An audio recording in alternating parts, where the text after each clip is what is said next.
recap again what we do. It's called Point MMA Crazy Athletics.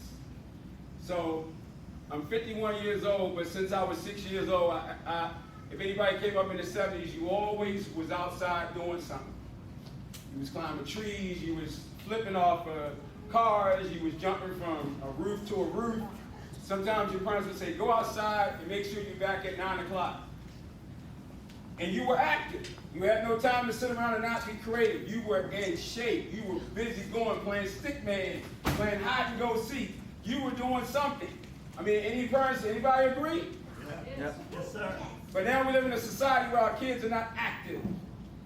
The obesity rate is skyrocketing, far beyond our wildest dreams that we cannot imagine. Even people in, especially, I love martial arts, but even people in martial arts are out of shape. And once again, black belt, when I was coming up, black belt was the highest honor. It was like, whoa, if you were a black belt, you were superhuman. And I think in some ways, everybody still feel the same way. A black belt is just a superb person striving for perfection, knowing that we'll never get there. But when we take away everything that, struggle's supposed to be hard. You don't learn if you don't have a struggle. So what we realized, especially me first as a parent, and then as an instructor, I said as a parent, I realized with my oldest kid, he knows how to fight. He came up in the city, so I don't have to really worry about it. And he knows how to fight. He can handle all those things. Still got to work on some other things, but he can handle those things.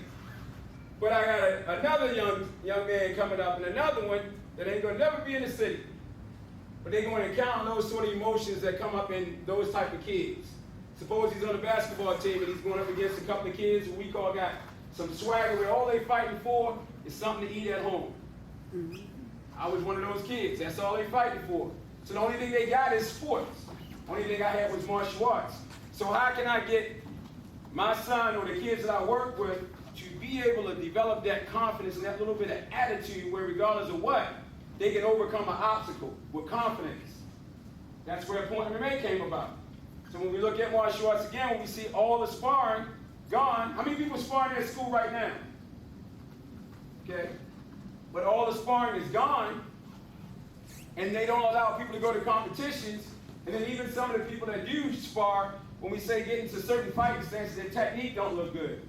So I want martial arts to be able to look just like you look at a good football player. You say you like football, but you can tell if it's a great touchdown, right? You can tell anybody in it, you can tell if it's a good catch, right? Or if it's a good throw, right? You should be able to sense the same thing when you look at martial arts. So Point MMA allows us to be able to do that. So if we take fitness, where you just see what happened, these kids were running up, just giving each other a high five for push-ups. Now anybody know, when have you ever seen that? Right? Come on, right? And you saying cannonballs, these kids running up, giving each other high five for cannonballs. Now I can go in the hardest, baddest city, around the hardest, baddest kids, and they can have the hardest, baddest attitude. And then I say, all right, turn the music on. I challenge you to do burpees. Once you get them going, guess what? All that arrogance goes out the door.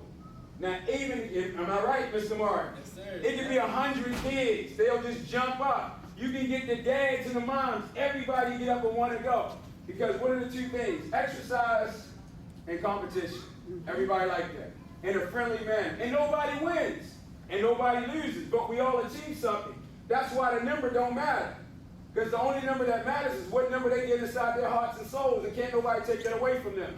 And that's what black belt is all about. When you really earn a black belt, can't nobody take your black belt away from you. It's yours. If you're instructed, cut it up, stomp on it, that's yours. Wherever you go, you're like a superhuman. That's that one life experience where even I speak as a adult. If a kid at a young age get a black belt, they might not be like a adult, but imagine what they're starting to develop as they get older. And imagine how much better leaders they're going to be when they get older. So Point MMA brings in, and it allows us to be able to fix the little problem. And the fitness element too. We also have something called Warriors Obstacle Course, where they flipping tires.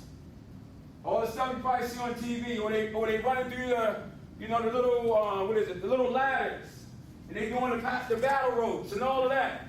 But we do it all with martial arts because it's supposed to be a way of life. So Point MMA, once